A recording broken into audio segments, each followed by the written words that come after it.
So let's take a look at what's looking strong out of the new Space Marine Codex and run through 5 strong army lists using the new points, rules and detachments.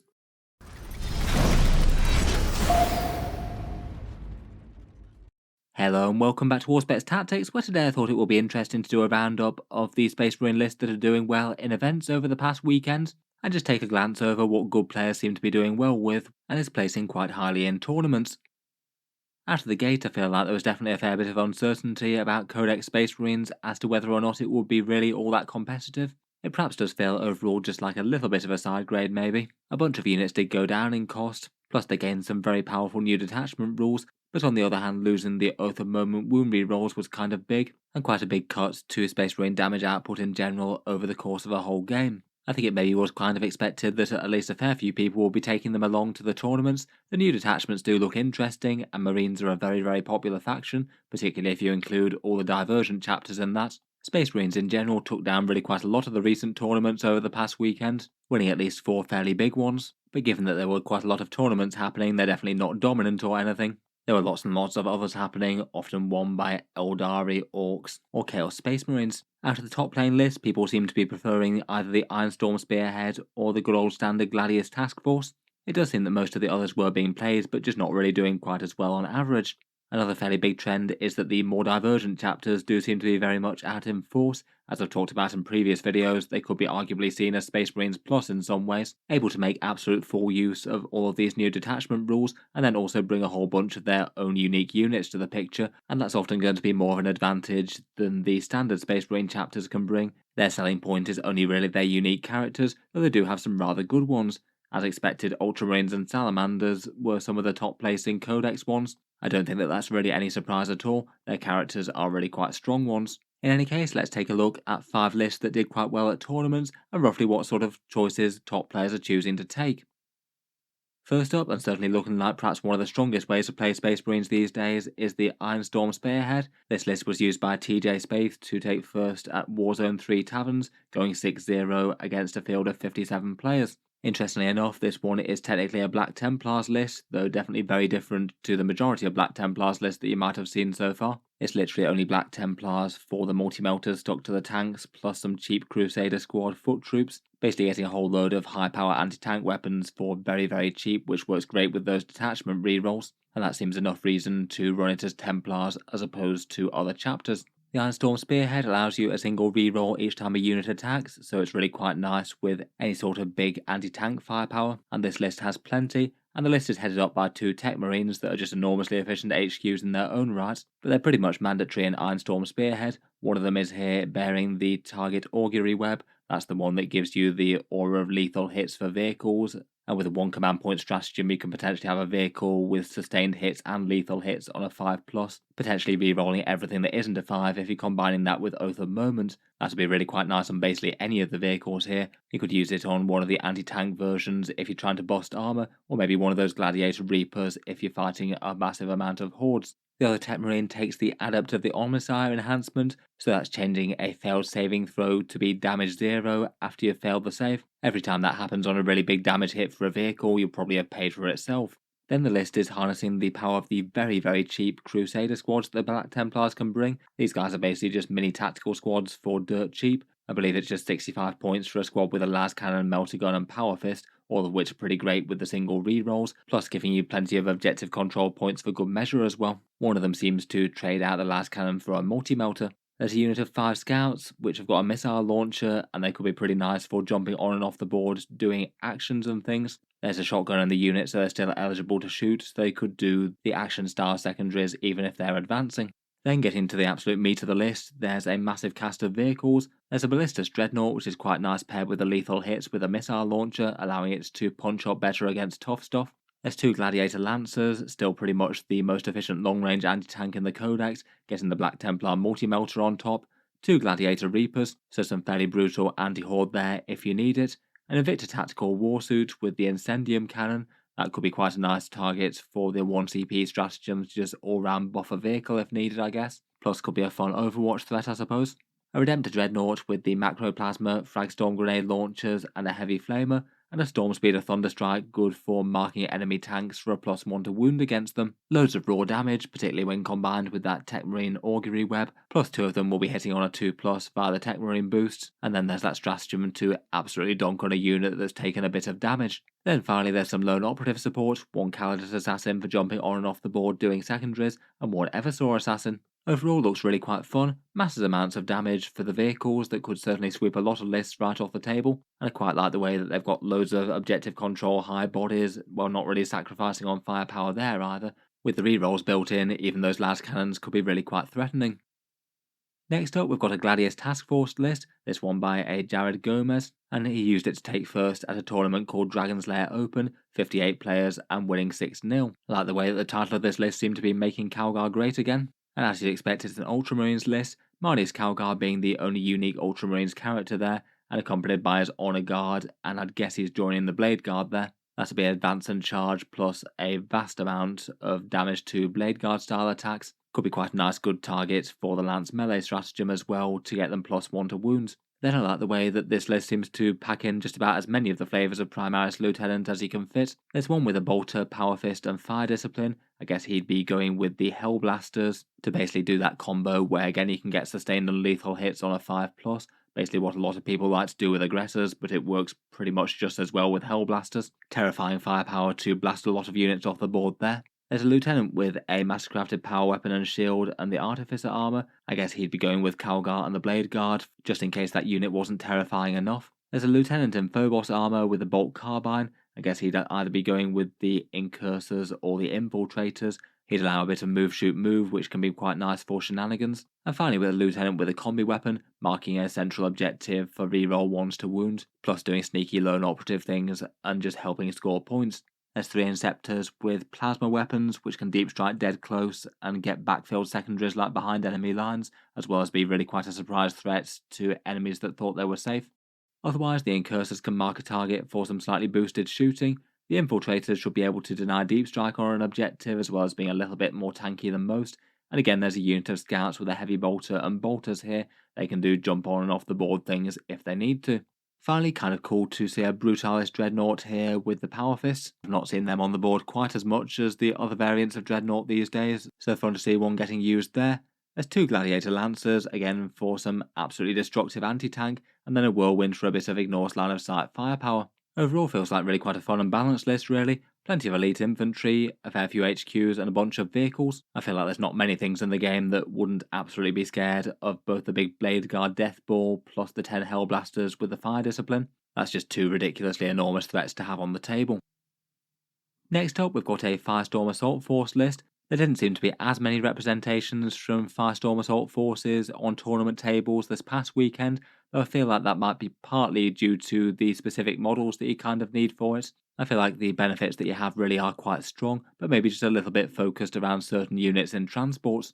Kind of nice to see that this one's going down the fluffy theme of the army with salamanders, and Vulcan in particular works very well with it due to full reroll wounds on Infernus Marines. The list was run by a Lewis Apeder, who used it to go 4 wins to 1 loss at a small 22-player event. Heading up the army is Adrax Agatone, who looks like he's going with his newly allowed to be joined squad of Blade Guard.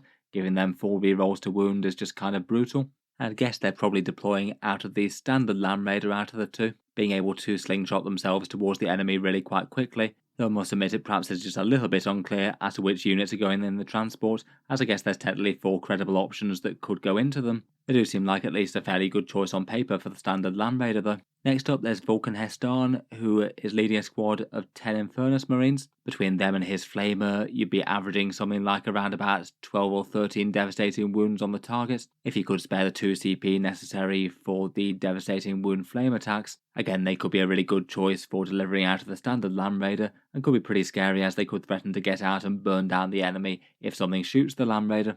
Then there's an Apothecary Biologist with Forged in Battle. He'll give out some lethal hits, and Forged in Battle is the one that allows you to change a dice to an automatic 6, potentially seeming like he could be a good choice for the Eradicators maybe, giving them some rather nice lethal hits against their intended prey. Then there's a unit of 6 Aggressors with the Flamestorm Gauntlets, and it looks like they're going to be joined by a Captain in Gravis armour, I guess that they're hitching a ride in the Land Raider Redeemer that can take 7 models, as that would allow you to move up the board, jump the squad out, and then use the devastating wound stratagem for free due to the captain. Again, utterly brutal. If he can get the shooting off, that would usually be around about 8 devastating wounds, never mind any of the rest of their damage or their charge. Once more, there's a lieutenant with a combi weapon to mark an objective and do lone operative trickery. 2 units of 3 plasma inceptors with the exterminators, dropping down to do objectives and fry enemy exposed infantry. 2 scout squads once more that can jump on and off the board. They've both got missile launchers. And then the Land Raiders themselves, a regular one and the Redeemer. The Redeemer could make some rather brutal use of Vulcan Hestan's rerolls. Again, a very cool list here with 4 just absolutely enormous threats that basically any unit in the game needs to be wary of. All the close range flamer and melter weapons work really well with the detachment rule as well, getting to be able to advance and shoot an extra pip of strength within 12 inches. The Eradicators could be up to strength 10, the Aggressor Flamers will be strength 5, and the Infernus Marines strength 6. Overall looks really quite cool and well thought out. I do kind of wonder which units start in the transports and which ones start on the board, or whether it was varied game to game. Next up, the Fury of the Storm is taken up by the Space Wolves now, and here's a Stormlance task force that was used by Rick Hansen to take 5th at that Dragon's Lair Open tournament again, this one going 5 wins to 1 loss. Again, not really too surprising to see Space Wolves making better use of this than, say, things like White Scars and Outriders, just given that it really seems to favour melee units and mounted units. Outriders are kind of mediocre at melee, but Thunderwolves are pretty amazing, at least when they've got character buffs. In true Space Wolf style, this list seems to be spectacularly hero hammer heavy. No less than 6 mighty characters on Thunderwolves, plus 4 characters on foot. It does mean there aren't quite as many numbers of bodies on the board though, compared with a few of the other lists. Might just make it a little bit less durable and need to be played very, very carefully to keep important things safe. The list is built around 6 massive units of Thunderwolf cavalry with storm shields, perhaps one of the most efficient Space Wolf damage dealer type units, 30 points for each wolf with a 4+ invulnerable save, 4 wounds and toughness 6, and a bunch of damage to attacks on the charge. The Stormlance allows you to advance and charge, and gives you access to stratagems like the -1 to hit and wound against shooting, which is an amazing durability boost. And then the Thunderwolves are generally going to be quite good against anything that's a Marine equivalent or weaker, and the characters can help out against tougher stuff. Leading the Thunderwolves are 3 Wolfguard battle leaders, each with Fist and Storm Shield. That'll give you some lethal hits, and 2 Wolf Lords on Thunderwolves, again with Fist and Shield. They can give free stratagems plus extra boost towards getting into combat. Finally, there's Canis Wolfborn, who amps up the actual Thunderwolf damage, as well as being quite efficient with his Wolf Claws with rerolls himself. Out of those characters, one takes Fury of the Storm, one of the Wolf Lords gets a slight improvement in damage, extra strength and AP on the charge doesn't hurt, and one of them has a Hunter's Instincts to allow them to arrive from Strategic Reserve early, should they wish to put one there. Then for the rest of the list, there's one unit of 5 Infiltrators for some deep strike denial, and they've got lone operative shenanigans going on with a Librarian and Phobos armor. There's 2 single lieutenants with combi weapons, again can't be shot at long range, will be very annoying to get to grips with. One big unit of 6 Eradicators, joined by an Apothecary Biologist with Fainting Withdrawal, that allows you to fall back and shoot, so it means that they could jump out at the enemy, blast something to death, and then they can't just easily be countered by locking them in combat, you would have to actually kill them. Finally, there's 3 units of 3 Inceptors, all with Assault Bolters. A fairly big investment, but dropping just outside of 3 inches means that they can just repeatedly jump into the enemy backfield if needed, or get exactly where they need to be for secondary objectives, or even with 3 of them just utterly overwhelm one section of the board, maybe put down some absolutely heavy damage against one enemy infantry unit that was isolated perhaps. Overall looks pretty strong stuff, and some pretty good options with things like the reactive movement and the -1 to hit and wound stratagem. Those Thunderwolf units do look pretty terrifying. Finally, last but by no means least, we've got one more Gladius task force, this one by Ruben Zhao, using it to take 3rd at the SoCal Open, the biggest tournament of the weekend with 190 players, going undefeated at that, which is a really big feat.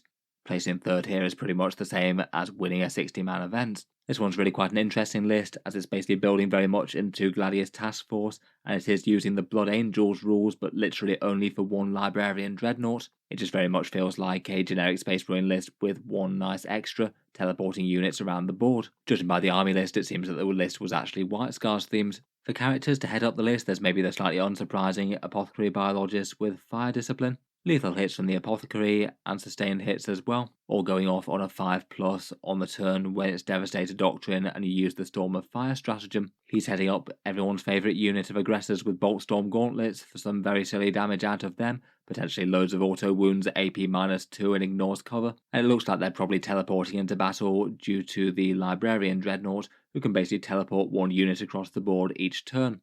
Otherwise, there's a Tech Marine to support the vehicles of the list. There's some nice heavy firepower with the Repulsor Executioner. Having that hit on a 2+ with its heavy laser destroyer would be pretty punchy. And it could also be getting a +1 to wound as well with the Storm Speeder Thunderstrike, though that could also be kind of brutal with any of the mainline damage dealers, even the Boltstorm Gauntlets of the aggressors, or even the Eradicators that often wound on 5s. Otherwise, there's a unit of 3 Assault Centurions with Bolters and Flamers. It looks like they might be making their way up the board in a Lamb Raider. Kind of fun to see them being used that way. I've not seen them on the board that often that way. I guess they do have really quite potent close range firepower and big hitting charges that can threaten tanks. There's a unit of Eradicators with a multi-melter, which I guess might be a secondary target for the Librarian Dreadnought to teleport perhaps. 2 units of the close dropping Inceptors, one with Bolter, one with Plasma this time, seeming to be very common picks in Space Marine lists with the secondary work they can do. 1 unit of 5 Incursors for the +1 to hit, 1 unit of Infiltrators for keeping an objective safe, potentially the home field one if you want it, 1 unit of 4 Deploy Scouts with a heavy bolter and shotguns for fast moving actions, and they can jump around on and off the board to do secondaries if they need to. And then finally that contingent of vehicles, the Librarian Dreadnought, Land Raider Repulsor Executioner, and the Storm Speeder Thunderstrike, and they're all backed up by a Whirlwinds, some precision firepower out of line of sight there. Overall, I think it's really quite a cool and varied list, almost no spam and only doubling up of just the 1 unit in the Acceptors, and even they've got different loadouts. Really quite a nice balanced list overall with some melee and some range. Generally looks like it would be quite good fun to play, and of course absolutely enormously powerful when played right, as you can tell by the result here. Overall, really quite cool to see what people are running with the new codex though. Let me know your thoughts on the army lists or any other insights as to how they were played. I'm sure I missed a whole bunch of subtleties here, so always feel free to share if there's more that you know about them. It does seem that Ironstorm and Gladius are really quite popular at the moment. It'll be fun to see if there's any other things that emerge as people experiment over the weeks. I certainly wouldn't be too surprised to see the Firestorm Assault Force getting a few top placings. Maybe when a few more people have got their armies together, that might start to manifest. If you've enjoyed the video, then feel free to subscribe to Auspex Tactics. I'll certainly keep the regular 40k videos coming, and I'll certainly be plenty more for the Space Marines. Finally, if you have been enjoying all the videos on the channel, I would just like to mention that Auspex Tactics does have a Patreon page as well, and you can find that linked in the video description if you'd like to help support. Channel patrons do get a fair few advantages as well, seeing certain videos early, regular votes to see what sort of things happen next on the channel, and automatic entry into the regular prize giveaways with a chance to win some really big model kits each month. If any of that sounds good to you or you'd just like to help support, the link is down in the video description. In any case, a massive thank you for listening, and I'll hope to see you guys next time.